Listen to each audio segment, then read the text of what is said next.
നിങ്ങൾ ഓർക്കുന്നുണ്ടോ കഴിഞ്ഞ ആഴ്ച ഞാൻ പറഞ്ഞ ആ കാര്യത്തെപ്പറ്റി? മാന്യമായ വസ്ത്രം ധരിച്ചു വേണം സഭയിൽ വരാനെന്ന്. സമ്പന്നമായ സഭകളിൽ സാധാരണ ഇങ്ങനെ പറയാറുണ്ട്: നിങ്ങളുടെ വീട്ടിലിടുന്ന വസ്ത്രങ്ങളും ഉറങ്ങിയ പടുതി എഴുന്നേറ്റ് വരരുത്, മാന്യമായ വസ്ത്രം ധരിക്കണം. എന്താണ് ഞാൻ കഴിഞ്ഞ ആഴ്ച പറഞ്ഞത്? കഴിഞ്ഞ ആഴ്ച ഇവിടെ ഇല്ലാത്തവർക്ക് വേണ്ടി ഞാൻ പറയുകയാണ്. സഭയിൽ വരുമ്പോൾ നിങ്ങൾ എങ്ങനെ വസ്ത്രം ധരിക്കണമെന്നാണ് ദൈവവചനത്തിൽ പറയുന്നതെന്ന് നമുക്ക് നോക്കാം. 1 പത്രോസ് 5 ഈ വാക്യം നിങ്ങൾ ഒരിക്കലും മറക്കരുത്. 1 പത്രോസ് 5:5 നിങ്ങൾക്ക് ധരിക്കാൻ കഴിയുന്ന ഏറ്റവും നല്ല വസ്ത്രമാണിത്.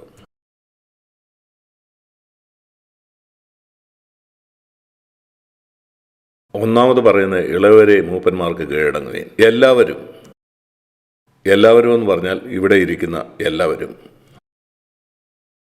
ഈ വസ്ത്രം ധരിക്കണം. എന്താണ് ധരിക്കേണ്ടത്? താഴ്മ ധരിച്ചുകൊള്ളുകയും, ദൈവം മുമ്പാകെയും തമ്മിലും. അതുകൊണ്ട് സഭയിൽ വരുമ്പം നാം ഏത് വസ്ത്രമാണ് ധരിക്കേണ്ടത്? എല്ലാവർക്കും ഒരുമിച്ച് പറയാം: താഴ്മ. ഒരിക്കൽ കൂടി, താഴ്മ.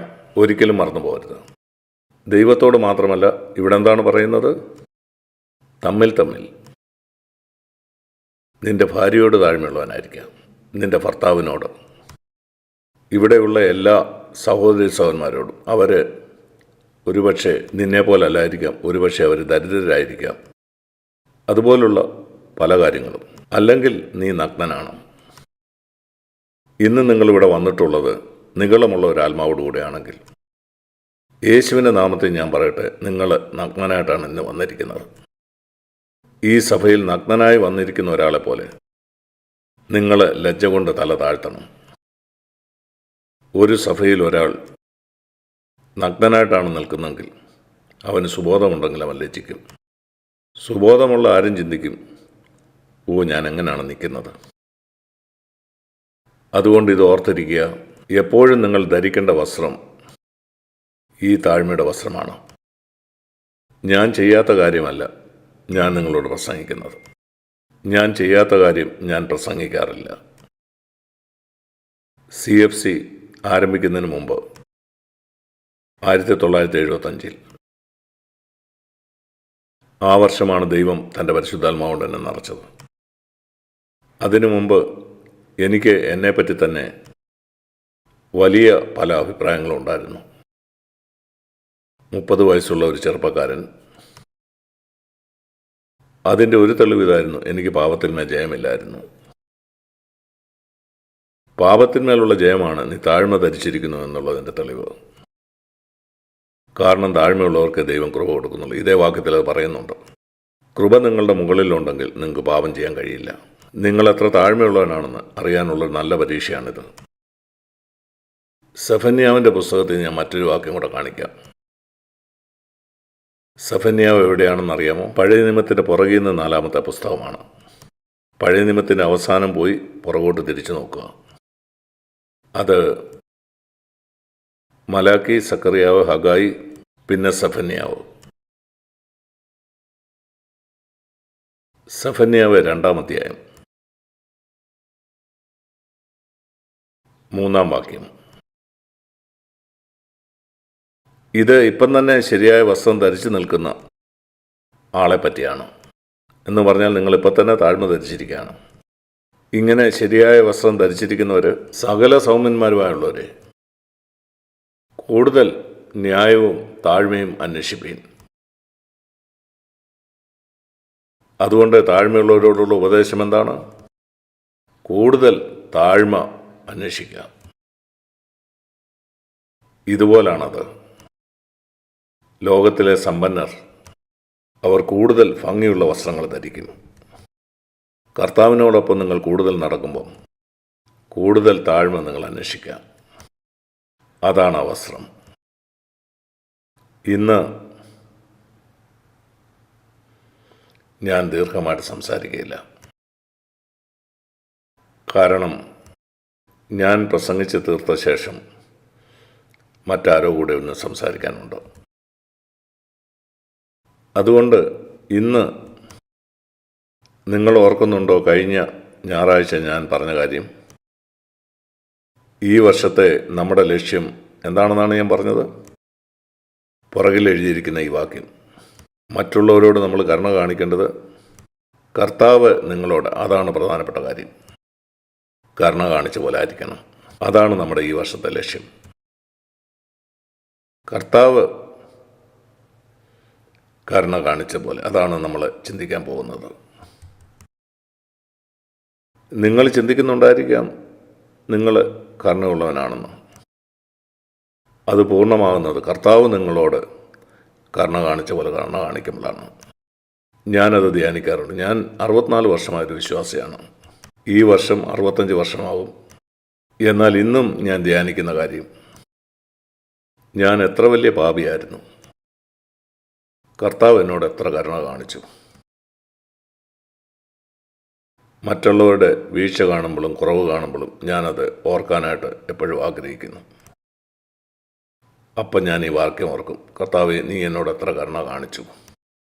ഞാൻ തോറ്റുപോവുകയും വീണുപോവുകയും ചെയ്തപ്പം, അത് 50 കൊല്ലം മുമ്പത്തെ കാര്യമാണ്. ആ നാളുകൾ ഞാൻ ഒരിക്കലും മറക്കില്ല.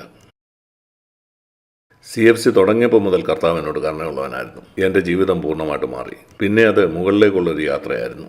കഴിഞ്ഞ 47 വർഷം ഞാൻ ദൈവത്തോട് നന്ദിയുള്ളവനാണ്. എന്നാൽ അതിനു മുമ്പ് അങ്ങനല്ലായിരുന്നു. ഞാൻ ഓർക്കുന്നു, അതിനു മുമ്പ് എനിക്കുണ്ടായിരുന്നത് ദൈവവചനവും യേശുവിൻ്റെ രക്തവുമായിരുന്നു. എല്ലാ ദിവസവും ഞാൻ ദൈവവചനം വായിക്കുമായിരുന്നു. ആ 16 കൊല്ലവും. പിന്നെ എനിക്ക് യേശുവിൻ്റെ രക്തം ഉണ്ടായിരുന്നു. വീഴും എഴുന്നേൽക്കും, വീഴും, ഇതായിരുന്നു എൻ്റെ ക്രിസ്തീയ ജീവിതം. പിന്നെ ദൈവം തൻ്റെ ആത്മാവുകൊണ്ട് എന്നെ നിറച്ചു. മൂന്നാമത്തെ കാര്യം, ദൈവവചനം, യേശുവിൻ്റെ രക്തം, പരിശുദ്ധാത്മാവിൻ്റെ നിറവ്. നാലാമത്, എന്താണ് ശരിയായിട്ടുള്ള ക്രൂശിൻ്റെ വഴിയെന്ന് എന്നെ കാണിച്ചു. ക്രൂശിൻ്റെ വഴിയെന്ന് പറയുന്നത് സ്വയത്തിൻ്റെ മരണമാണെന്ന്. എന്നിട്ടും എൻ്റെ വിരലുകൾ പൂർണ്ണമായില്ല. ഒന്നുകൂടെ എനിക്ക് ആവശ്യമുണ്ടായിരുന്നു. എനിക്ക് ദൈവവചനമുണ്ട്, യേശുവിൻ്റെ രക്തമുണ്ട്, എനിക്ക് പരിശുദ്ധാത്മാവിൻ്റെ നിറവുണ്ട്. ഞാൻ എൻ്റെ സ്വയത്തിന് മരിക്കണമെന്ന് എനിക്കറിയാമായിരുന്നു. ഒരു കാര്യം കൂടെ എനിക്ക് വേണമായിരുന്നു, ക്രിസ്തുവിൻ്റെ ശരീരം. അതാണ് സഭ. 1975 CFC തുടങ്ങിയപ്പം എനിക്ക് കിട്ടിയത് അതായിരുന്നു. അങ്ങനെ എൻ്റെ കൈകൾ പൂർണ്ണമായി. 2 വിരലുകൾ കൊണ്ട് പിടിക്കുന്നതിനേക്കാൾ പ്രയാസമില്ലാതെ 5 വിരലുകൾ കൊണ്ട് ഒരു കാര്യം പിടിക്കാൻ കഴിയും. 2 വിരലുകൾ കൊണ്ടും എനിക്ക് പിടിക്കാൻ കഴിയും, എന്നാൽ അത് മറ്റൊരാൾക്ക് എടുത്തു കളയാൻ കഴിയും. 5 വിരലുകൾ കൊണ്ട് ഞാൻ പിടിച്ചാൽ അത് പിടിച്ചു പറിക്കാൻ കഴിയില്ല. നിങ്ങൾക്ക് 5ഉണ്ടോ? ദൈവവചനം നിങ്ങൾ വിശ്വസിക്കുന്നുണ്ടോ? നിങ്ങളത് വായിക്കുന്നുണ്ടോ? എല്ലാ ദിവസവും അല്പസമയമാണെങ്കിൽ പോലും നിങ്ങൾ വിശ്വസിക്കുന്നുണ്ടോ? യേശുവിൻ്റെ രക്തം നിങ്ങളെ ശുദ്ധീകരിക്കുക മാത്രമല്ല, നിങ്ങളുടെ കഴിഞ്ഞകാല പാപത്തെ പൂർണ്ണമായും മായ്ക്കുമെന്ന്. നിന്റെ പാപങ്ങളെ ഇനി ഞാൻ ഒരിക്കലും ഓർക്കുകയുമില്ല. എൻ്റെ വിശ്വാസം എൻ്റെ കഴിഞ്ഞകാല പാപം ദൈവം ഓർക്കുന്നില്ലെന്നാണ്. എനിക്ക് ഒരു കുറ്റബോധവുമില്ല. ഞാൻ വീണ്ടും ജനിച്ച ശേഷം ആദ്യകാലങ്ങളിൽ എൻ്റെ ജീവിതത്തിലുണ്ടായ ആ എല്ലാ പാപത്തെ പറ്റിയും, കാരണം കർത്താവ് പറഞ്ഞ് ഞാനത് ഓർക്കയില്ലെന്ന്. എന്നാൽ 2 പത്രോസ് 1 പറയുന്നത് നമ്മൾ നമ്മുടെ പാപത്തെ പറ്റി ഓർത്തിരിക്കണമെന്നാണ്. എന്തിൽ നിന്നാണ് ദൈവം നിങ്ങളെ രക്ഷിച്ചെന്ന്? പാപികളിൽ ഒന്നാമനായ തന്നെ രക്ഷിച്ചതിനെ പറ്റി പൗലോസ് തൻ്റെ ജീവിതാവസാനം വരെ ഓർത്തു. ദൈവം അത് ഓർക്കുന്നില്ല. അതുകൊണ്ട് ഞാൻ അതിൻ്റെ കുറ്റപ്പാടിലല്ല. പിന്നെ ഞാൻ എന്തുകൊണ്ട് അതേപ്പറ്റി ചിലപ്പം തിരിഞ്ഞ് ചിന്തിക്കണം, എൻ്റെ പരാജയത്തെപ്പറ്റി? കാരണം അത് മറ്റുള്ളവരോട് കരുണ കാണിക്കാൻ എന്നെ സഹായിക്കും. ഞാൻ പറയും, കർത്താവേ, ഞാനും ഇതുപോലെ തോൽവിയടഞ്ഞവനായിരുന്നു, എന്നെ അതിൽ നിന്ന് അങ്ങ് പുറത്തു കൊണ്ടുവന്നു. ഇവൻ്റെ ജീവിതത്തിൽ അങ്ങ് അത് ചെയ്യാൻ കഴിയും. നിങ്ങളുടെ കുഞ്ഞുങ്ങളെപ്പറ്റി നിങ്ങൾക്ക് പ്രതീക്ഷയില്ലായിരിക്കാം. ചിലരുടെ കുഞ്ഞുങ്ങൾ ഒരുപക്ഷെ പിന്മാറ്റത്തിലായിരിക്കാം. ആ പ്രായത്തിൽ നിങ്ങളങ്ങനെ ആയിരുന്നു. ഒരുപക്ഷെ നിങ്ങളുടെ മക്കളെക്കാൾ വളരെ മോശം. എന്നാൽ ഇന്ന് നിങ്ങൾ സഭയിലിരിക്കുന്നു. ബാംഗ്ലൂരിലുള്ള ഏറ്റവും നല്ല സഭയിൽ, ഇവിടെയാണ് ഇപ്പം നിങ്ങളിരിക്കുന്നത്. നിങ്ങളുടെ കൗമാരത്തിൽ നിങ്ങൾ എങ്ങനെയായിരുന്നു? നിങ്ങളുടെ കുഞ്ഞുങ്ങളെക്കുറിച്ചും പ്രതീക്ഷയുണ്ട്. അവരെക്കുറിച്ചുള്ള പ്രതീക്ഷ കൈവിടരുത്. നിങ്ങളുടെ ജീവിതത്തിലേക്ക് നോക്കുക, പ്രതീക്ഷ കൈവിടരുത്. ദൈവം നിങ്ങളെ സ്നേഹിക്കുന്നു, അവരെയും. യേശുവിൻ്റെ രക്തം അവരെ ശുദ്ധീകരിക്കും. യേശുവിൻ്റെ രക്തവും ദൈവവചനവും എല്ലാ ദിവസവും പരിശുദ്ധാത്മാവ് കൊണ്ട് നിറയാൻ ആഗ്രഹിക്കുക. ഒരിക്കൽ മാത്രമല്ല, എല്ലാ ദിവസവും. എഫേസ്യർ 5:18 അത് യഥാർത്ഥത്തിൽ ആത്മാവുകൊണ്ട് നിറഞ്ഞുകൊണ്ടേയിരിക്കുക എന്നുള്ളതാണ്. അത് നമ്മൾ വെള്ളം കുടിക്കുന്ന പോലാണ്. ഡോക്ടർമാരെ പറയാറുണ്ട്, നിങ്ങൾ വെള്ളം ധാരാളം കുടിക്കണമെന്ന്. അങ്ങനെ നമ്മുടെ ദാഹം മാറും. വെള്ളത്തിനായിട്ട് നിങ്ങളുടെ ശരീരം എപ്പോഴും കരഞ്ഞുകൊണ്ടേയിരിക്കുകയാണ്.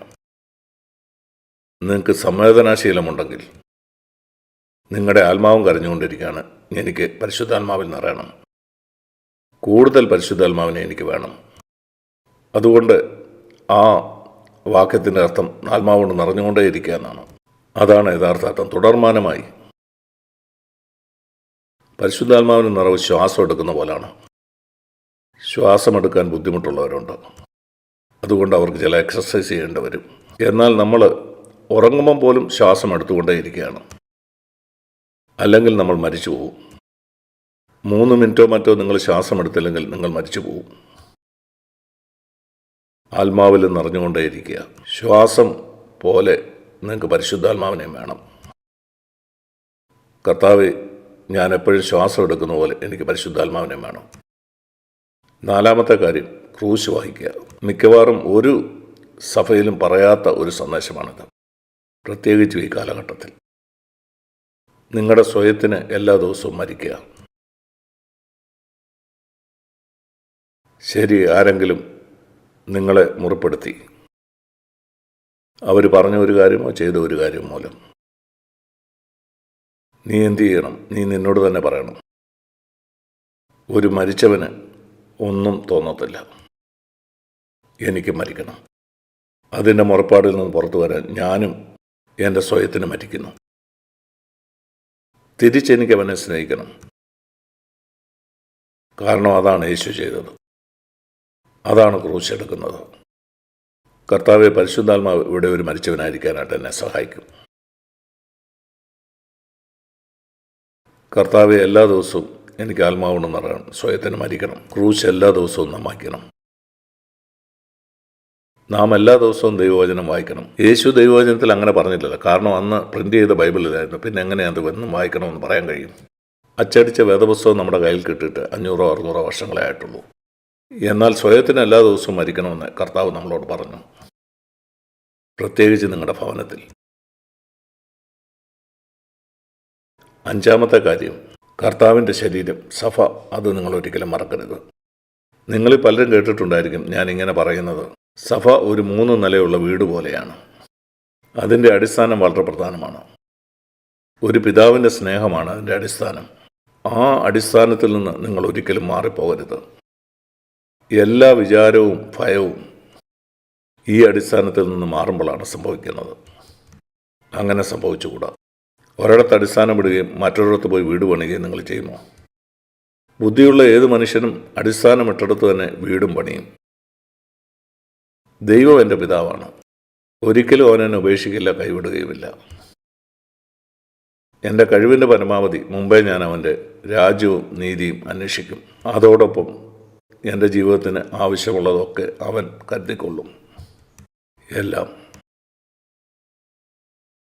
അതുകൊണ്ട് വിചാരപ്പെടരുത്. അതാണ് അടിസ്ഥാനം. അതിന് മുകളിൽ താഴത്തെ നില,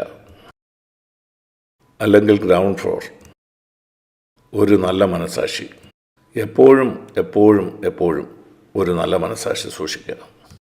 മനസാക്ഷിയിൽ ഉണ്ടാകുന്ന ഒരു കുത്ത് നിങ്ങളുടെ കാലിൽ തറച്ച ഒരു മുള്ളു പോലാണ്. അതെടുത്തു മാറ്റാൻ നിങ്ങൾ എത്ര കാത്തിരിക്കും? നിങ്ങളുടെ കാലിൽ കൊണ്ട് ആ മുള്ളെടുത്തു മാറ്റാൻ 15 സെക്കൻഡ് പോലും നിങ്ങൾ കാത്തിരിക്കത്തില്ല. നിങ്ങളുടെ മനസാക്ഷിയും അങ്ങനെ ആയിരിക്കണം. ഓർത്തിരിക്കുക, മനസാക്ഷിയിലെ ആ കുത്ത് കാലിൽ കൊണ്ട ആ മുള്ളു പോലാണ്. എൻ്റെ ഉപദേശം നിങ്ങൾ സ്വീകരിക്കുക, അല്ലെങ്കിൽ നിങ്ങളുടെ കാല് പഴുക്കും. നിങ്ങളുടെ മനസാക്ഷി ഇതുപോലെ പഴുക്കും. കുറച്ച് കഴിഞ്ഞാൽ അത് പിന്നെ മരിക്കും. ചിലരുടെ മനസാക്ഷി മരിച്ചു കഴിഞ്ഞു.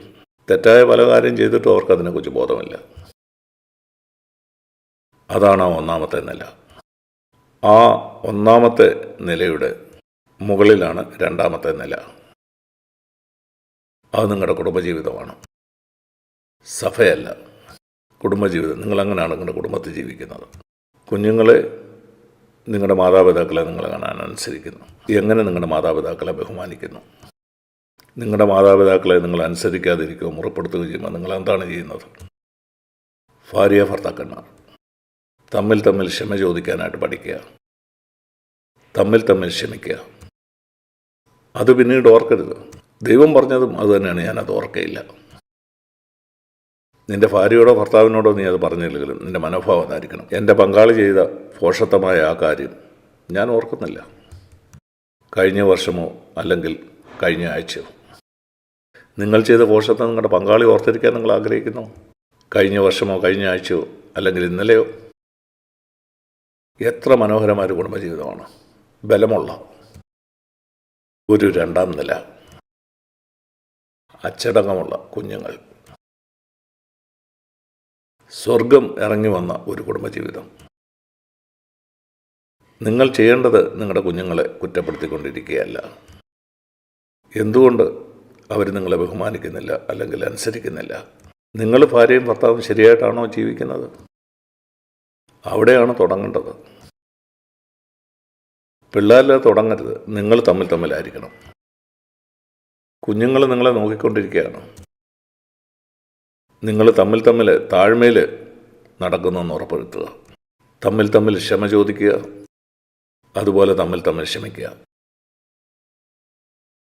അത് പൂർണ്ണതയല്ല. അതിനർത്ഥം എൻ്റെ കാലിൽ കൊണ്ട ആ മുള്ള് അപ്പം തന്നെ ഞാൻ മാറ്റി.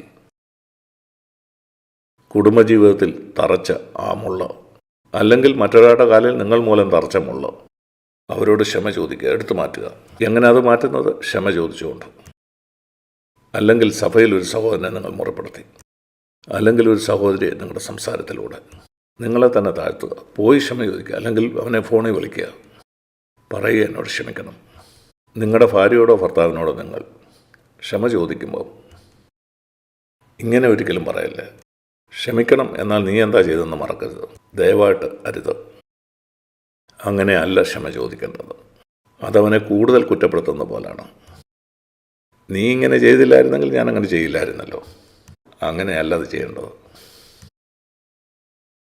എന്നോട് ക്ഷമിക്കണം, അതെൻ്റെ കുഴപ്പമായിരുന്നു, ദയവായിട്ട് ക്ഷമിക്കുക. എങ്ങനെ എനിക്കത് ശരിയാക്കാൻ കഴിയും? അവിടെ അവസാനിപ്പിക്കുക. നിങ്ങൾക്ക് കഴിയുമോ?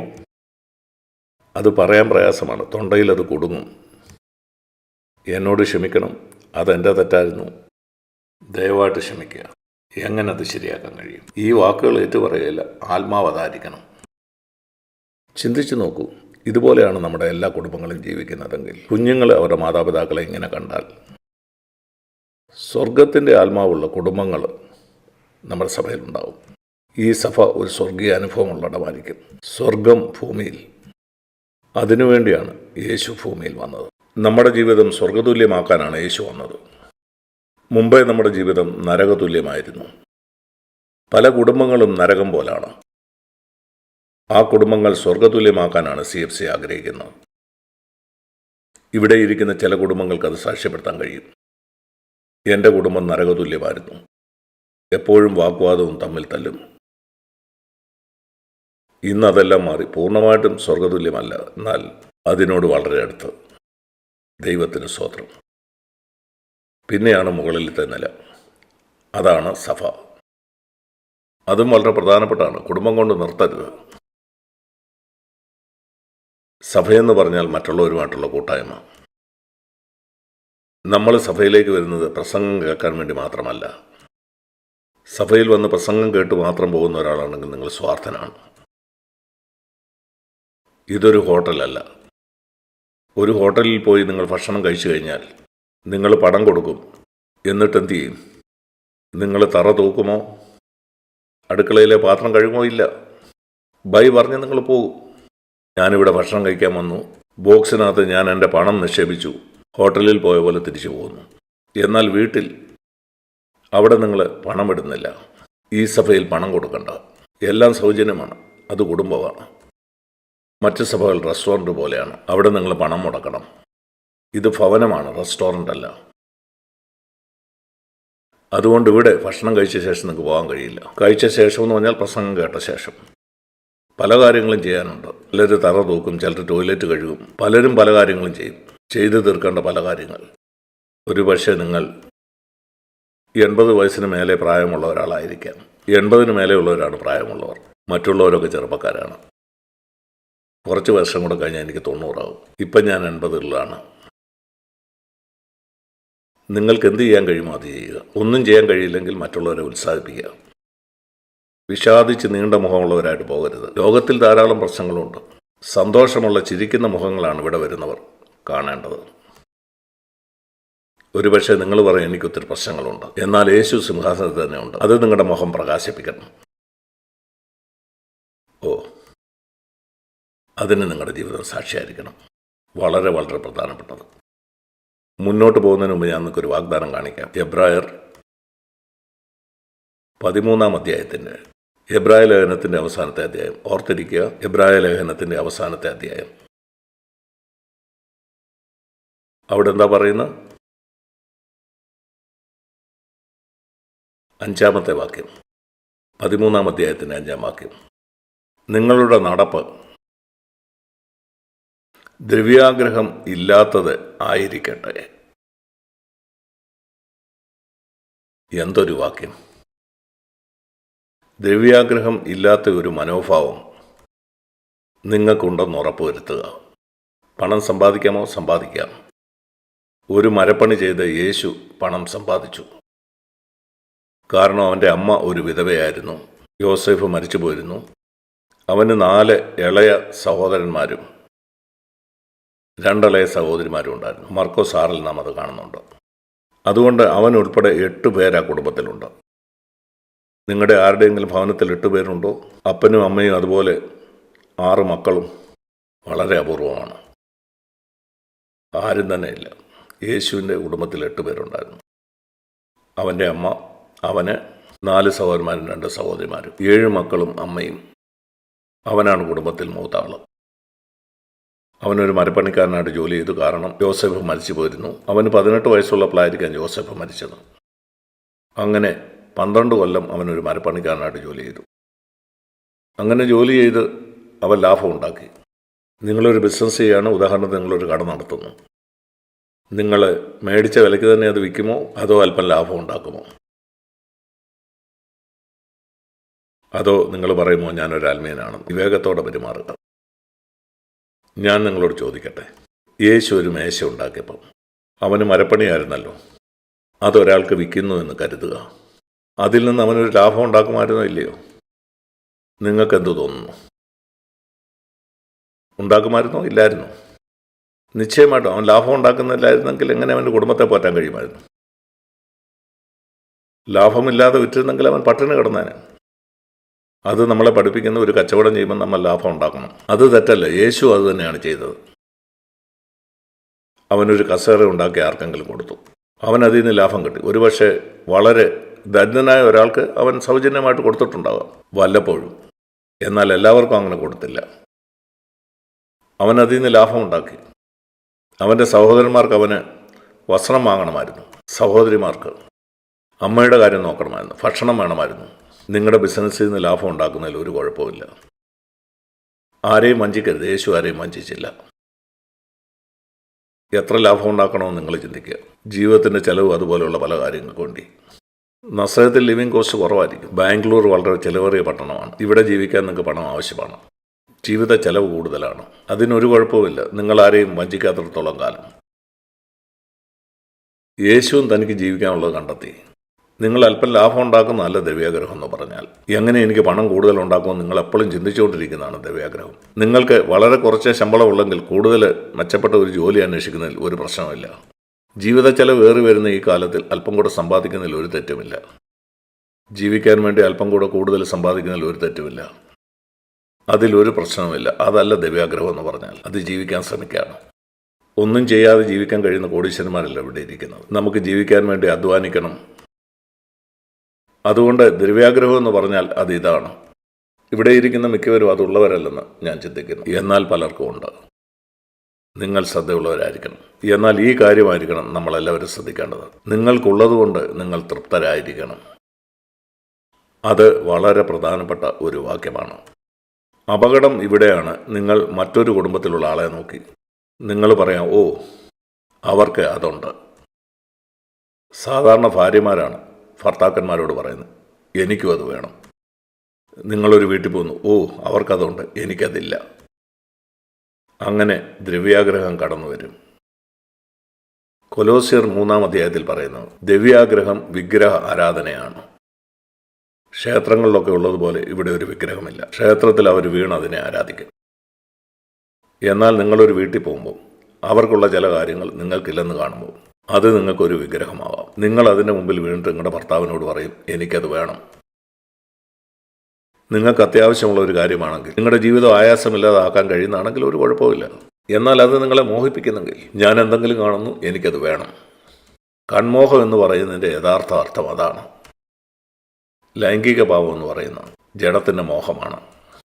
ലിവിങ് ബൈബിളിൽ കൺമോഹത്തെക്കുറിച്ച് പറയുന്നത് കാണുന്നതൊക്കെ എനിക്ക് വാങ്ങണമെന്നുള്ള ആഗ്രഹമാണ്. അതാണ് കൺമോഹം. നീ ഒരു കാര്യം കാണുന്നു, എനിക്കത് വാങ്ങണം. മറ്റൊരു കാര്യം കാണുന്നു, എനിക്കത് വാങ്ങണം. മറ്റൊരാളുടെ വീട്ടിൽ ഒരു കാര്യം കാണുന്നു, എനിക്കത് വേണം. അതിനെയാണ് കൺമോഹം എന്ന് പറയുന്നത്. ഞാൻ ചിന്തിക്കുന്നു സഹോദരിമാർക്കാണ് അത് കൂടുതലുള്ളതെന്ന്. സഹോദരന്മാർക്കല്ലേ കൺമോഹം കൂടുതലുള്ളതെന്ന് ഞാൻ ചിന്തിക്കുന്നു. ഇന്ന് നിങ്ങൾക്കത് മനസ്സിലായോ? അത് സ്ത്രീകളെ മോഹിക്കുന്ന കാര്യം മാത്രമല്ല, അത് ആരുടെയെങ്കിലും വീട്ടിലുള്ള ഏതോ ഒരു കാര്യം നിങ്ങൾക്കും വേണമെന്നുള്ള നിങ്ങളുടെ ആഗ്രഹമാണ്. ആ മോഹത്തെ നിങ്ങൾ രക്ഷപ്പെടുക. നിങ്ങൾക്കുള്ളതിൽ നിങ്ങൾ തൃപ്തരായിരിക്കുക. നിങ്ങൾക്കതുകൊണ്ട് പ്രയോജനമുണ്ടെങ്കിൽ, നിങ്ങൾക്ക് മേടിക്കാൻ പണമുണ്ടെങ്കിൽ നിങ്ങളത് വാങ്ങുക. പണത്തെക്കുറിച്ച് മറ്റൊരു കാര്യം കൂടി.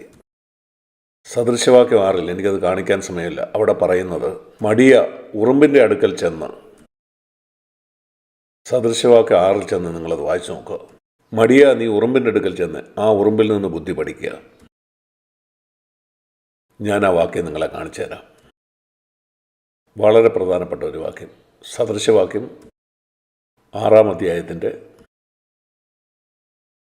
സദൃശവാക്യം എവിടെയാണെന്ന് നിങ്ങൾക്കെല്ലാം അറിയാമോ? സങ്കീർത്തനത്തിൻ്റെ അടുത്താണ്. സദൃശവാക്യം 6-ന്റെ 6 നിങ്ങൾക്ക് ഓർത്തിരിക്കാൻ പറ്റുന്നൊരു വാക്യമാണ്. മടിയ ഉറുമ്പിൻ്റെ അടുക്കൽ ചെല്ലുക, അതിൻ്റെ വഴികളെ നോക്കി. എന്ന് പറഞ്ഞാൽ അതിനെ നോക്കിക്കൊണ്ടിരിക്കുകയല്ല, എന്ന് പറഞ്ഞാൽ ശ്രദ്ധാപൂർവം നോക്കുക. ശ്രദ്ധാപൂർവം ആ ഉറുമ്പ് എന്താണ് ചെയ്തതെന്ന് നോക്കി പഠിക്കുക. എന്നിട്ട് ആ ഉറുമ്പിൽ നിന്ന് ബുദ്ധി പഠിക്കുക. ഉറുമ്പിൽ നിന്നും ബുദ്ധി പഠിക്കാമെന്ന് നിങ്ങൾ എത്ര പേര് ചിന്തിച്ചിട്ടുണ്ട്? ഞാൻ പറയട്ടെ, ഉറുമ്പിൽ നിന്ന് ഞാൻ ബുദ്ധി പഠിച്ചിട്ടുണ്ട്. ഞാൻ ചിന്തിക്കുന്നു ഇവിടെ ഇരിക്കുന്ന അനേക വിശ്വാസികൾക്ക് ഈ വാക്യത്തിൻ്റെ ആവശ്യമുണ്ട്. ആ ചെറിയ ഉറുമ്പിൽ നിന്ന് ബുദ്ധി പഠിക്കേണ്ടതിൻ്റെ. നിങ്ങളുടെ വീട്ടിൽ കൂടെ നടക്കുന്ന ആ ചെറിയ ഉറുമ്പിനെ കണ്ടിട്ടില്ലേ? അതെന്താ ചെയ്യുന്നതെന്ന് നോക്കുക. അതിനൊരു മൂത്ത സഹോദരനില്ല, അതിന് രാജാവില്ല, പ്രസിഡന്റില്ല, നേതാവുമില്ല. അതിന് നായകനും മേൽവിചാരനും അധിപതിയുമില്ല. ആരും പറയുന്നില്ല എന്താണ് ചെയ്യേണ്ടതെന്ന്. എന്നാൽ അത് വേനൽക്കാലത്ത് തൻ്റെ ആഹാരം ഒരുക്കുന്നു. എന്താണത്? അത് പോയി ഒരു അരിമണി എടുത്തുകൊണ്ട് വരുന്നു. ഞാൻ ചിലപ്പം കാണാറുണ്ട്, ഒരു അരിമണിയും വലിച്ചുകൊണ്ട് പ്രയാസത്തോടെ അത് പോകുന്നു. ഒരരിമണി എവിടുന്നെങ്കിലും കണ്ടെത്തി വളരെ സാവകാശം അത് വലിച്ചുകൊണ്ട് അതിൻ്റെ വീട്ടിലേക്ക് പോകുന്നു. ഒരുപക്ഷെ അതിൻ്റെ കുഞ്ഞുങ്ങൾക്ക് വേണ്ടിയായിരിക്കാം, എനിക്കറിയില്ല. ഒരരിമണിയുമായി അതിൻ്റെ വലിയൊരു ഭക്ഷണമാണത്. അങ്ങനെ ഒരു ദിവസം തന്നെ എത്ര പ്രാവശ്യം ചെയ്യുന്നു? ഉറുമ്പിനറിയാം ഈ വേനൽക്കാലത്താണ് ധാരാളം ഭക്ഷണം കിട്ടാൻ സാധ്യതയുള്ളത്. അതുകൊണ്ട് അത് ശേഖരിച്ച് വയ്ക്കുന്നു. എന്തുകൊണ്ട്? കാരണം ഈ ഉറുമ്പിൻ്റെ തലച്ചോറ്, നിങ്ങൾക്ക് ചിന്തിക്കാൻ പറ്റുമോ ഒരു ഉറുമ്പിൻ്റെ തലച്ചോറ് എത്ര വലുതായിരിക്കുമെന്ന്? ഉറുമ്പ് തന്നെ എത്ര ചെറുതാണ്, അതിൻ്റെ തലച്ചോറ് എത്ര കാണും? ആ ചെറിയ തലച്ചോറ് കൊണ്ട് അത് ചിന്തിക്കുകയാണ്. ശീതകാലം വരികയാണ്, അന്ന് ഭക്ഷണം ശേഖരിക്കാൻ പറ്റില്ല, അതുകൊണ്ട് ഇന്ന് ശേഖരിക്കാം. അങ്ങനെ പോയി കൂട്ടി വയ്ക്കുന്നു. എന്തുകൊണ്ടാണത് ചെയ്യുന്നത്? കാരണം ശൈത്യം ഉടനെ എത്തും. അതുകൊണ്ട് ഈ കൊയ്ത്തുകാലത്ത് ഞാൻ എൻ്റെ ഭക്ഷണം സംഭരിച്ച് വെച്ചില്ല എങ്കിൽ, കാരണം ആ കാലത്ത് മിക്കവാറും എല്ലാവരും തന്നെ കർഷകരായിരിക്കും. ആ കാലത്ത് ഓഫീസ് ജോലിയില്ല, അതുകൊണ്ട് എല്ലാവരും കർഷകരായിരിക്കും. അവർ വിതയ്ക്കും, അവർക്കെല്ലാവർക്കും സ്ഥലമുണ്ട്. കൊയ്ത്തുകാലത്ത് ധാരാളം ഭക്ഷണമുണ്ട്. ഉറുമ്പ് പറയും, ഇപ്പം കൊയ്ത്തുകാലമാണ്, നമ്മുടെ വീട്ടിൽ നമുക്ക് കുറച്ച് സംഭരിക്കാം. അവരുടെ വീടിൻ്റെ ഒരു കോണിൽ അവർ ശൈത്യകാലത്തേക്ക് ഭക്ഷണം ശേഖരിച്ച് വയ്ക്കും. ശരി, അതിൽ നിന്ന് നിങ്ങളെന്താ പഠിക്കണ്ടേ? ഭാവിക്ക് വേണ്ടി പണം സമ്പാദിക്കണം. നിങ്ങൾക്ക് ഒരാവശ്യം വരുമ്പോൾ നിങ്ങൾക്ക് പണത്തിൻ്റെ ആവശ്യമുണ്ടാകും. അപ്പോൾ നിങ്ങൾക്ക് ആരുടെ അടുക്കലും പോയി കടം മേടിക്കേണ്ടി വരില്ല. അതാണ് ഇവിടെ പറയുന്നത്, മടിയ ഉറുമ്പിൽ നിന്ന് ബുദ്ധി പഠിക്കുക. അതുകൊണ്ട് നിങ്ങൾ സമ്പാദിക്കുന്നതെല്ലാം ചെലവാക്കി കളയരുത്. അതിൽ കുറച്ച് മാറ്റിവെക്കുക. അത് നിങ്ങളുടെ കയ്യിലിരിക്കട്ടെ. ഭാവിയിൽ അത് ഉപകരിക്കും. ഭാവിക്ക് വേണ്ടി കരുതണമെന്ന് ഉറുമ്പിൻ്റെ ആ കൊച്ചുബുദ്ധിയിൽ അതിനറിയാം. മക്കൾക്ക് വേണ്ടി ഞാൻ എന്തെങ്കിലും കരുതണം. വളരെ നല്ലൊരു സ്വഭാവമാണ്.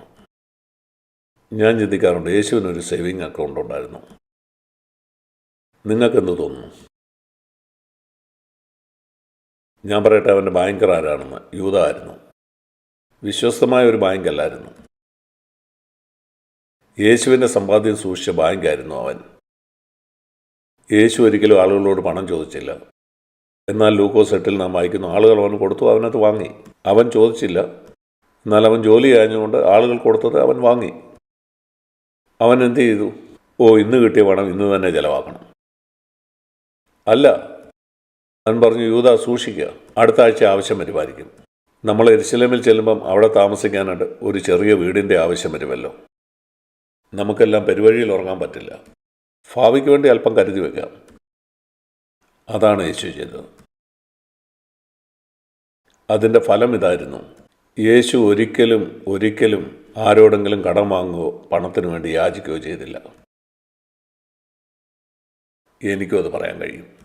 എനിക്ക് 84.5 വയസ്സ് പ്രായമുണ്ടിപ്പം. എനിക്കൊരിക്കലും എൻ്റെ ജീവിതകാലത്ത് 1 രൂപയ്ക്ക് പോലും ആരോട് യാചിക്കുകയോ കടം ചോദിക്കുകയോ ചെയ്യേണ്ടി വന്നിട്ടില്ല. ഒരിക്കലും കടക്കാരനായിട്ടില്ല. എൻ്റെ കയ്യിൽ ഒത്തിരി പണമുള്ളത് കൊണ്ടല്ല. ഞാൻ യേശുവിനെ പോലെയും പൗലോസിനെ പോലെയും കർത്താവിനെ വിശ്വസിച്ചുകൊണ്ട് ജീവിച്ചു. ആരോടും എൻ്റെ ആവശ്യത്തെക്കുറിച്ച് പറഞ്ഞിട്ടില്ല. എന്നാൽ എന്നേക്കാളും ലളിതമായിട്ട് ജീവിക്കാൻ അറിയാവുന്ന ഒരു ഭാര്യ ദൈവം എനിക്ക് തന്നു. എന്നേക്കാളും ശ്രദ്ധാപൂർവം അല്പപണം കൈകാര്യം ചെയ്യാൻ അവർക്കറിയാമായിരുന്നു.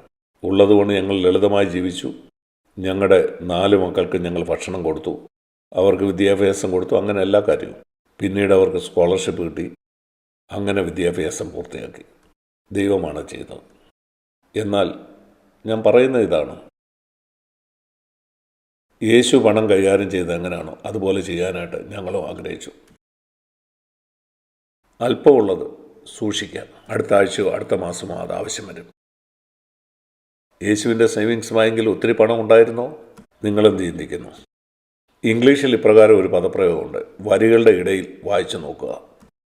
വരിയുടെ ഇടയിൽ വായിക്കുക എന്ന് പറഞ്ഞാൽ എഴുതിയിരിക്കുന്ന മാത്രമല്ല, ചിന്തിക്കുക അതിനിടയിൽ സംഭവിച്ചെന്താണ്. ഉദാഹരണത്തിന്, യൂദായുടെ കയ്യിലുള്ള ആ പണപ്പെട്ടിയിൽ ധാരാളം പണം ഉണ്ടായിരുന്നോ ഇല്ലായിരുന്നോ അതങ്ങനെ നിങ്ങൾക്ക് മനസ്സിലാവും. ഞാൻ പറയാം. ഞാൻ കാണുന്നു യൂദ അതിൽ നിന്ന് മോഷ്ടിക്കുമായിരുന്നു. അതിൽ 10 രൂപ മാത്രമേ ഉണ്ടായിരുന്നുള്ളൂവെങ്കിൽ യൂദ മോഷ്ടിക്കുമെന്ന് എല്ലാവർക്കും പെട്ടെന്ന് മനസ്സിലായിരുന്നു. പണപ്പെട്ടിക്ക് ഒരു കുലുക്കവും ഇല്ലല്ലോ, പണം എവിടെ പോയി കാണും. എന്നാൽ പണപ്പെട്ടിയുടെ കുലുക്കം എപ്പോഴും കേൾക്കാമായിരുന്നു. യൂദ മോഷ്ടിച്ചുകൊണ്ടിരുന്നു. അതെന്താ തെളിയിക്കുന്നത്? ആ പെട്ടിയിൽ ധാരാളം പണം ഉണ്ടായിരുന്നു. ആ പണം കൊണ്ട് യേശു എന്താ ചെയ്തത്? ഞാൻ പറയാം. യോഹന്നാൻ്റെ സുവിശേഷം 13-ാം അധ്യായം. ഈ ഒരു വാക്യത്തിൽ പണം കൊണ്ട് യേശു എന്താ ചെയ്തതെന്ന് എനിക്ക് മനസ്സിലായി. എൻ്റെ ജീവിതകാലം മുഴുവനും ഇതെന്നെ സഹായിച്ചു. പണത്തോടുണ്ടായിരുന്ന യേശുവിൻ്റെ മനോഭാവം യോഹന്നാൻ 13 കാണാം. നീ ചെയ്യുന്നത് വേഗത്തിൽ ചെയ്യുക എന്ന് യൂദായോട് യേശു പറഞ്ഞപ്പം ആരും ചിന്തിച്ചില്ല അവൻ യേശുവിനെ ഒറ്റുകൊടുക്കാൻ പോവാണ്. ഒരു ശിഷ്യന്മാർക്കും മനസ്സിലായില്ല യൂദ യേശുവിനെ ഒറ്റുകൊടുക്കാൻ പോവാണ്. 27-ാം വാക്യത്തിൽ സാത്താൻ ഉടനെ അവനിൽ കയറി. യേശു അവനോട് നീ ചെയ്യുന്നത് വേഗത്തിൽ പോയി ചെയ്യുക എന്ന് പറഞ്ഞു. പെട്ടെന്ന് പോയി എന്നെ ഒറ്റുകൊടുക്കുക, അതാണ് അവൻ പറഞ്ഞത്. എന്നാൽ അവനോടുകൂടെ പന്തിയിലിരുന്ന ആരും അറിഞ്ഞില്ല. എന്തു പറഞ്ഞാണ് അവൻ യൂദായെ പറഞ്ഞയക്കുന്നത്? അവർ ചിന്തിച്ചത് ഇങ്ങനെയാണ്, യൂദായുടെ കയ്യിലാണ് പണസഞ്ചി ഇരിക്കുന്നത് കൊണ്ട് അതിനകത്തായിരുന്നു പണമെല്ലാം സൂക്ഷിച്ചിരുന്നത്. അതുകൊണ്ട് അവർ ചിന്തിച്ചു യേശു പറയുന്നത് ഒന്നാമത് പെരുന്നാളിന് വേണ്ടിയത് വാങ്ങുവാനോ ദരിദ്രർക്ക് കൊടുക്കുവാനോ ആയിരിക്കും യേശു അവനോട് പറയുന്നത്. അവരെന്തുകൊണ്ടായിരിക്കും ചിന്തിച്ച് യൂദയോട് യേശു അതായിരിക്കും പറയുന്നതെന്ന്? എന്തുകൊണ്ടായിരിക്കും അങ്ങനെ ചിന്തിച്ചത്? കാരണം ആ 3.5 വർഷം യേശു പല പ്രാവശ്യം യൂദയോട് അത് പറയുന്ന അവർ കേട്ടിട്ടുണ്ടായിരിക്കും. യൂദയെ, സഞ്ചിയിൽ പണമുണ്ടല്ലോ, ഇപ്പോൾ ആവശ്യമുള്ളത് വാങ്ങുക, സാധുക്ക കൊടുക്കുക.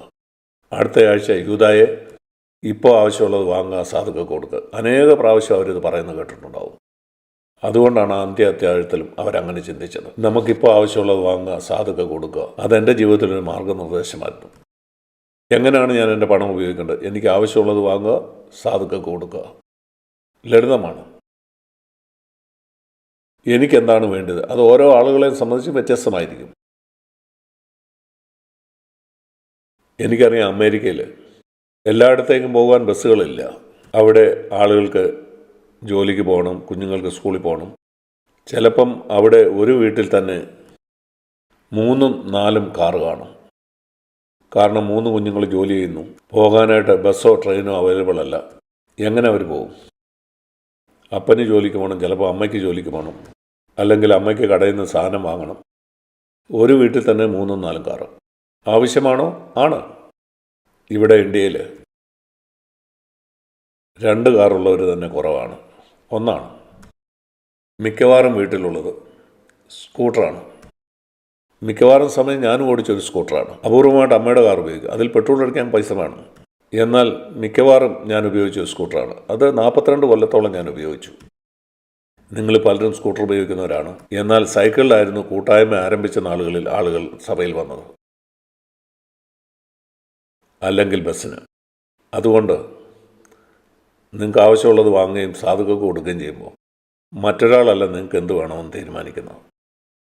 ഒരാളുടെ വീട്ടിൽ നിങ്ങൾ 2 കാർ കാണും. അവനത് ആവശ്യമുണ്ടായിരിക്കാം. അവനെ വിധിക്കരുത്. മറ്റുള്ളവരുടെ കാര്യത്തിൽ ഇടപെട്ട് നിങ്ങൾ എന്തിനാണ് സമയം പാഴാക്കുന്നത്? നമ്മൾ ചെയ്യുന്ന വലിയൊരു പാവമാണ്, പ്രത്യേകിച്ച് സഹോദരിമാർ ചെയ്യുന്ന ഒരു പാവം. എന്തിനാണ് അവനത് വാങ്ങിയത്? അവർ ഭർത്താവിനോട് പറയും, കണ്ടോ ആ സഹോദരി എങ്ങനെ വസ്ത്രം ധരിച്ചെന്ന്. അവളുടെ വസ്ത്രത്തെക്കുറിച്ച് നീ എന്തിനാണ് വിചാരപ്പെടുന്നത്? വിവാഹത്തിന് അവൾ ധരിച്ച ആ വസ്ത്രം ഒന്ന് നോക്കിക്കേ. ഓഹോ, അവിടെ കയ്യിൽ എത്ര വളയുണ്ടായിരുന്നെന്ന് കണ്ടായിരുന്നോ? എന്തൊക്കെ കാര്യങ്ങൾ നോക്കിയാണ് നമ്മൾ നടക്കുന്നത്. ദൈവവചനം നമ്മളോട് എന്താ പറയുന്നത്? മറ്റൊരാളെ സ്നേഹിക്കാനായിട്ട് ഉത്സാഹിപ്പിക്കാനുമാണ്. സഹോദരി സഹോദരന്മാരെ, ഇങ്ങനെയുള്ള സ്വഭാവങ്ങൾ വിട്ടുകളയുക. യേശുവിൻ്റെ വരവിനായി ഒരുങ്ങുക. പൂർണ്ണ ഹൃദയമുള്ള ക്രിസ്ത്യാനികളാകാൻ മറ്റുള്ളവരെ ഉത്സാഹിപ്പിക്കുക. വിധി മനോഭാവത്തോടെ മറ്റുള്ളവരെ നിങ്ങൾ നോക്കരുത്. മുകളിൽ എഴുതിയിരിക്കുന്ന ആ വാക്യം എന്താണ്? കരുണയോടുകൂടെ മറ്റുള്ളവരെ നോക്കുക. അവർക്കതിൻ്റെ ആവശ്യമുണ്ട്. ദൈവം നിന്നോട് കരുണ കാണിച്ചതുപോലെ അവരോടും കരുണ കാണിക്കുക. നിങ്ങൾക്ക് ആവശ്യമുള്ളത് വാങ്ങുക, സാധുക്കൾക്ക് കൊടുക്കുക. എബ്രായർ 13 മടങ്ങിപ്പോവാം.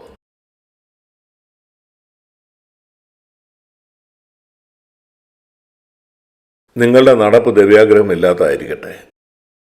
ഉള്ളതുകൊണ്ട് തൃപ്തിപ്പെടുവീൻ. എന്തുകൊണ്ട്?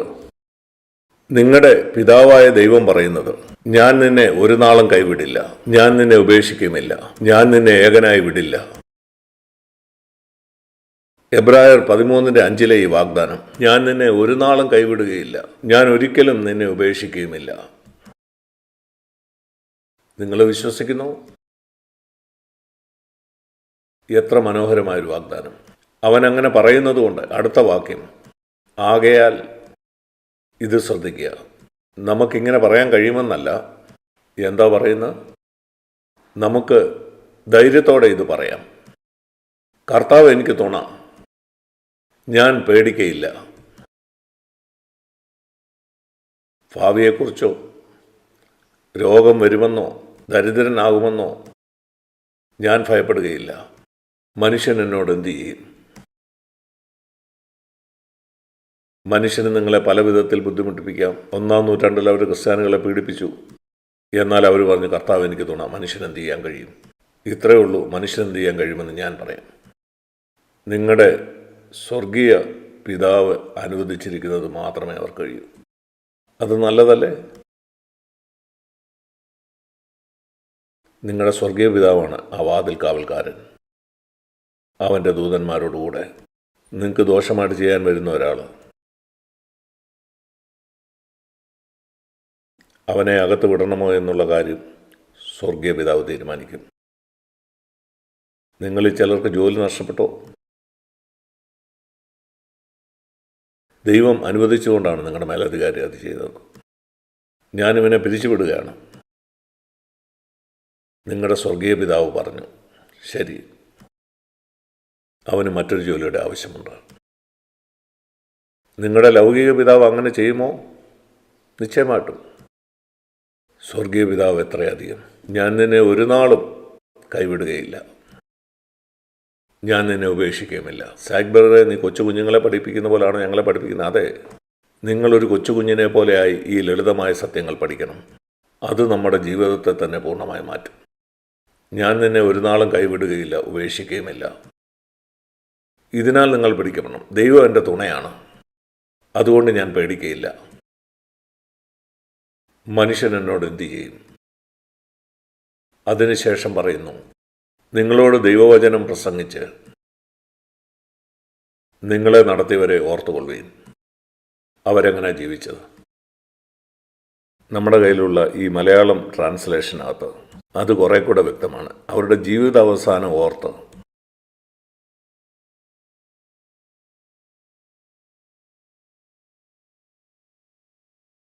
നോക്കൂ, അവർ വളർന്ന് അവരുടെ ജീവിതാവസാനം എത്തിയപ്പം, അവർക്ക് പ്രായമായിക്കൊണ്ടിരുന്നപ്പം അവരുടെ നിലപാടുകളിൽ അവർ വ്യത്യാസങ്ങൾ വരുത്തിയിട്ടുണ്ടോ?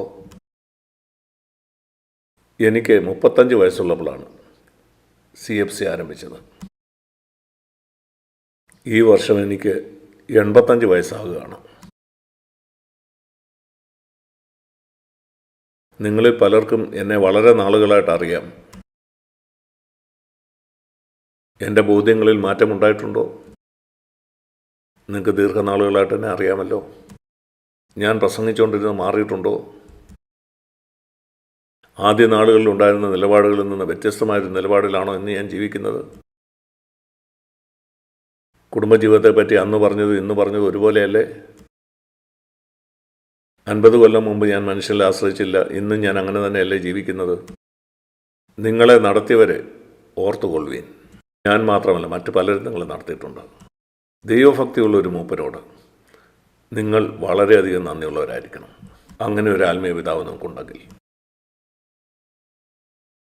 ഞാനിത് ഈ സഭയോട് മാത്രമല്ല, യൂട്യൂബിൽ കൂടി ഈ സന്ദേശം കേൾക്കാൻ പോകുന്ന എല്ലാവരോടും പറയുകയാണ്, നിങ്ങൾക്കൊരു ആത്മീക പിതാവുണ്ടെങ്കിൽ നിങ്ങൾ വളരെ വളരെ അനുഗ്രഹിക്കപ്പെട്ടവരാണ്. നിങ്ങളോട് യഥാർത്ഥ ദൈവവചനം പറഞ്ഞ് നിങ്ങളെ നടത്തിക്കൊണ്ടുവന്നവരെ നിങ്ങൾ ഓർക്കണം. അതിൻ്റെ ആത്യന്തികമായ ഫലം അവരുടെ ജീവിതം എങ്ങനെ അവസാനിച്ചെന്ന് നിങ്ങൾ കാണുമ്പോഴാണ്. അവരെങ്ങനെ തുടങ്ങിയെന്ന് മാത്രമല്ല, അങ്ങനെ 50 കൊല്ലം അവർ ജീവിച്ച ശേഷം അവരെങ്ങനെ ആയിരിക്കുന്നു? അവരുടെ ബോധ്യങ്ങളിൽ എന്തെങ്കിലും വ്യത്യാസമുണ്ടായോ? അവരുടെ വിശ്വാസം അനുകരിക്കുക. അവരുടെ ജീവിത രീതിയല്ല, ഇങ്ങനെയല്ല അവർക്ക് കാറുണ്ടായിരുന്നു എനിക്കും കാറ് വേണം. അവരുടെ വിശ്വാസത്തെ അനുകരിക്കുക. അവരെങ്ങനെ ദൈവത്തെ വിശ്വസിച്ചു, അതുകൊണ്ടാണ് അവരുടെ ജീവിതം അങ്ങനെ അവസാനിച്ചത്. പ്രിയ സഹോദരി സഹോദരന്മാരെ, ഇത് ദൈവത്തിൻ്റെ വചനമാണ്. അവസാനമായിട്ട് ഞാനൊരു കാര്യം കൂടെ പറയാം. ഇന്ന് രാവിലെ ഞാൻ എഴുന്നേറ്റപ്പം ആ കിടക്കയിൽ ഇരുന്നുകൊണ്ട് ഞാൻ എന്താ പ്രാർത്ഥിച്ചതെന്ന് നിങ്ങൾക്കറിയാമോ? കർത്തൃ പ്രാർത്ഥനയായിരുന്നു പ്രാർത്ഥിച്ചത്. അത് മത്തായി 6:9 കാണാം. ചിലപ്പോൾ ഞാനത് പ്രാർത്ഥിക്കും. അതിൻ്റെ ഉള്ളടക്കമാണ് ആത്മാവിൽ ഞാൻ സാധാരണ പ്രാർത്ഥിക്കാറുള്ളത്. ചിലപ്പം മാത്രമേ അതേ വാക്കുകൾ പറയാറുള്ളൂ. ഇന്ന് ഞാനത് വളരെ സാവകാശം പ്രാർത്ഥിച്ചു. സ്വർഗീയ പിതാവേ, അല്പനേരം നിർത്തി. എനിക്ക് സ്വർഗത്തിലൊരു ഡാഡിയുണ്ട്. അവൻ എന്നെ സ്നേഹിക്കുന്നു. ഈ ചരാചരം അവൻ്റെ നിയന്ത്രണത്തിലാണ്. അവൻ എൻ്റെ ഭാവി അറിയാം. എൻ്റെ ലൗകിക പിതാവിന് എൻ്റെ ഭാവിയെ അറിയില്ല. എന്നാൽ സ്വർഗീയ പിതാവിന് അതറിയാം. അതിനുവേണ്ടി അവൻ കരുതും. പിതാവേ, എൻ്റെ ഒന്നാമത്തെ അപേക്ഷ കൂടുതൽ പണം തരണമെന്നല്ല, ഇന്നെനിക്ക് പ്രസംഗിക്കാൻ വാക്ക് തരണമെന്നുമല്ല. അത് കർത്താവിനറിയാം. ഈ ഭൂമിയിൽ അങ്ങയുടെ നാമം വിശുദ്ധീകരിക്കപ്പെടണം. ഇന്ന് രാവിലെ ഞാൻ പ്രാർത്ഥിച്ചതാണ്. ഞാൻ നിങ്ങളോട് സത്യം പറയുകയാണ്, ഇന്ന് ഞാൻ പ്രസംഗിച്ചതിൽ മിക്കതും ഞാനിവിടെ ഇരുന്നപ്പം ദൈവം എനിക്ക് തന്നതാണ്. ഞാൻ പ്രാർത്ഥിച്ച കർത്താവേ, നിൻ്റെ നാമം വിശുദ്ധീകരിക്കപ്പെടണമെന്നാണ്. ഞാനെന്ത് പറയണമെന്ന് അങ്ങ് തീരുമാനിക്കുക. നിൻ്റെ നാമം അത് വിശുദ്ധീകരിക്കപ്പെടണം. അങ്ങയുടെ നാമം അത് വിശുദ്ധീകരിക്കപ്പെടണം. അനേകർ യേശുവിൻ്റെ നാമത്തിന് അപമാനം വരുത്തുന്നു. അനേക വിശ്വാസികൾ യേശുവിൻ്റെ നാമത്തിന് അപമാനം വരും. കർത്താവേ, അവിടുത്തെ നാമത്തെ വിശുദ്ധീകരിക്കണേ. ഞാൻ ജീവിക്കുന്ന രീതി കൊണ്ട് അവിടുത്തെ നാമം വിശുദ്ധീകരിക്കപ്പെടണം. ഒന്നാമത്തെ എൻ്റെ പ്രാർത്ഥന. രണ്ടാമത്തെ പ്രാർത്ഥന, അങ്ങയുടെ രാജ്യം വരാൻ ഞാൻ ആഗ്രഹിക്കുന്നു. ഈ ലോകം ഇന്ന് പിശാചാണ് ഭരിക്കുന്നത്. ഈ ലോകം ദൈവം ഭരിക്കണമെന്ന് ഞാൻ ആഗ്രഹിക്കുന്നു. എൻ്റെ വീട് ദൈവം ഭരിക്കാൻ ഞാൻ ആഗ്രഹിക്കുന്നു. എൻ്റെ ജീവിതം, അങ്ങയുടെ ഭരണം ഒന്നാമത് എൻ്റെ ജീവിതത്തിൽ വരണം. ഞാൻ തലയായിരിക്കുന്ന എൻ്റെ ഭവനത്തിൽ ഒന്നാമത് അവിടുത്തെ രാജ്യം വരണം. എനിക്ക് ഉത്തരവാദിത്തമുള്ള സഭയിൽ അവിടുത്തെ ഭരണം ഉണ്ടാകണം. പിന്നെ ലോകത്തിലൊക്കെ അവിടുത്തെ ഭരണം ഉണ്ടാകണം. ദൈവം എല്ലായിടവും ഭരിക്കുന്നത് കാണാൻ ഞാൻ ആഗ്രഹിക്കുന്നു. അതാണ് എൻ്റെ രണ്ടാമത്തെ യാചന. മൂന്നാമത്തെ യാചന, പിതാവേ, എനിക്ക് പല ആഗ്രഹങ്ങളുമുണ്ട്, എന്നാൽ എനിക്കത് ചെയ്യേണ്ട. നിൻ്റെ ഇഷ്ടം നടക്കണം. എൻ്റെ ഇഷ്ടമല്ല, അവിടുത്തെ ഇഷ്ടം പോലെ ആകട്ടെ എന്ന് പറഞ്ഞ് നാഥനെ അനുഗമിക്കാൻ ഞാൻ ആഗ്രഹിക്കുന്നു. ഗതസമനയിൽ അവൻ അവസാനം പറഞ്ഞ വാക്ക്, പിതാവേ, എൻ്റെ ഇഷ്ടമല്ല, അവിടുത്തെ ഇഷ്ടം നടക്കണം. അവൻ്റെ ജീവിതം മുഴുവനും അങ്ങനെ ആയിരുന്നു. ഞാനും എൻ്റെ മുഴുവൻ ജീവിതം അങ്ങനെ നടത്താൻ ആഗ്രഹിക്കുന്നു. എൻ്റെ ഇഷ്ടമല്ല, അവിടുത്തെ ഇഷ്ടം. സ്വർഗത്തിൽ നടക്കുന്നത് പോലെ. സ്വർഗത്തിൽ ദൂതന്മാർ ദൈവത്തിൻ്റെ ഇഷ്ടം മാത്രമാണ് ചെയ്യുന്നത്. കർത്താവെ, എന്നെ അങ്ങനെ ആക്കണേ. ഭൂമിയിൽ ജീവിക്കുന്ന ഒരു സ്വർഗീയ മനുഷ്യൻ എങ്ങനെ ദൈവത്തിൻ്റെ ഇഷ്ടം മാത്രം ചെയ്യുന്ന ഒരു മനുഷ്യനാക്കി. അതിനുശേഷം എൻ്റെ വ്യക്തിപരമായ കാര്യങ്ങൾ പറയും. എൻ്റെ ആവശ്യങ്ങൾ, ഇന്ന് ഞങ്ങൾക്ക് ആവശ്യമായ ആഹാരം തരണേ. കർത്താവെ, നീ എന്തു തന്നാലും അതിൽ ഞാൻ നന്ദിയുള്ളവനായിരിക്കും. ചിലർ സമൃദ്ധമായ ഭക്ഷണങ്ങൾ കഴിക്കുന്നു. അങ്ങനെയുള്ള ഭക്ഷണങ്ങൾ എനിക്കില്ലായിരിക്കാം. എനിക്ക് തന്ന അല്പത്തിനായിട്ട് നന്ദി. ജീവിക്കാൻ ആവശ്യമുള്ള ഭക്ഷണം എനിക്ക് തരണേ. സമൃദ്ധമായ ഭക്ഷണം നിങ്ങൾ കഴിക്കരുതെന്നല്ല, നിങ്ങൾക്കതിനുള്ള വരുമാനമുണ്ടെങ്കിൽ ആയിക്കൊള്ളുക.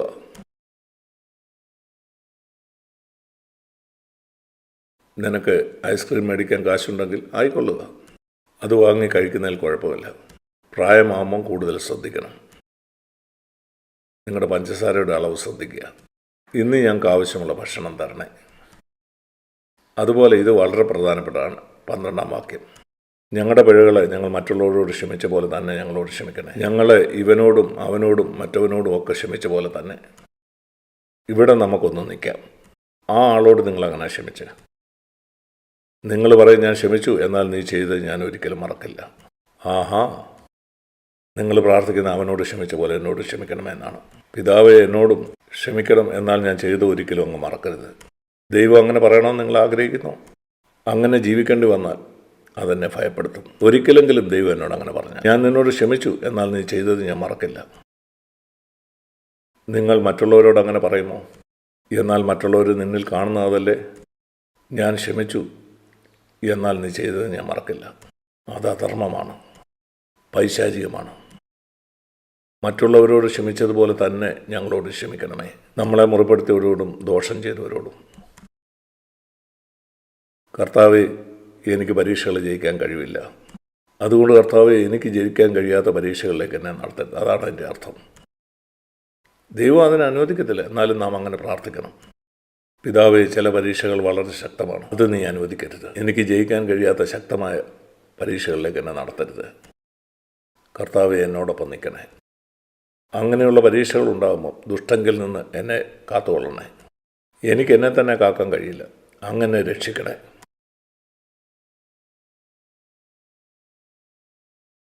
അവസാനമായി, രാജ്യവും ശക്തിയും മഹത്വം അങ്ങയുടേതാണ്. ഞാനിതൊക്കെ ചെയ്യുമ്പോൾ 13-ാം വാക്യത്തിൻ്റെ അവസാനത്തിൽ ചില വിവർത്തനങ്ങളിൽ അത് പറയുന്നില്ല, മലയാളത്തിൽ അതുണ്ട്. എല്ലാം കഴിയുമ്പോൾ ഞാനൊരു നല്ല ജീവിതം ജീവിച്ചു എന്നുള്ളതിൻ്റെ മഹത്വം ഞാൻ എടുക്കുകയില്ല. രാജ്യവും മഹത്വവും ശക്തിയും അങ്ങയുടേതാണ്. എത്ര മനോഹരമായ പ്രാർത്ഥന! ഇന്ന് സാവകാശം ഞാൻ സന്തോഷത്തോടെ അത് പ്രാർത്ഥിച്ചു. എന്നും ഈ പ്രാർത്ഥന പ്രാർത്ഥിക്കാറില്ല. ചിലപ്പോഴൊക്കെ ഞാൻ നിങ്ങളെ ഉത്സാഹിപ്പിക്കുന്നത്, നമുക്ക് നല്ലൊരു പിതാവ് സ്വർഗത്തിലുണ്ട്. നമുക്ക് വേണ്ടി വാദിക്കുന്ന ഒരു രക്ഷകൻ അവൻ്റെ വലത്ത് ഭാഗത്തുണ്ട്. അവൻ നമ്മുടെ വശത്താണ്. എന്നും യേശു നിങ്ങളുടെ വശത്താണ്. നിങ്ങൾ തെന്നി വീഴുന്ന സമയത്ത് പോലും അവൻ നിങ്ങൾക്ക് വേണ്ടിയാണ് വാദിക്കുന്നത്. പിശാച് നിങ്ങളുടെ ശത്രുവാണ്. എന്നാൽ നിങ്ങൾക്കൊരു രക്ഷകൻ സ്വർഗത്തിലുണ്ട്. അവൻ നിന്നെ സഹായിക്കും. അവൻ പറയും, ഇവന് വേണ്ടി ഞാൻ എൻ്റെ രക്തം ഊറ്റിയതാണ്. പിതാവേ, അവനോട് ക്ഷമിക്കണേ. അവൻ ക്ഷമിക്കും. പ്രാർത്ഥിക്കാം. സ്വർഗീയ പിതാവേ, അങ്ങിൽ നിന്ന് എൻ്റെ സന്ദേശത്തിലൂടെ ഇവർ കേട്ട ഒരു കാര്യവും ഇവിടെ ഇരിക്കുന്ന ആരും മറക്കരുതെന്ന് ഞാൻ പ്രാർത്ഥിക്കുന്നു. അവരുടെ ജീവിതം മുഴുവൻ അത് ഓർത്തിരിക്കാൻ സഹായിക്കണേ. അവരെ അനുഗ്രഹിക്കണേ. മറ്റുള്ളവർക്ക് അനുഗ്രഹമാകാൻ സഹായിക്കണേ. യേശുവിൻ്റെ നാമത്തിൽ പ്രാർത്ഥിക്കുന്നു. ആമേൻ.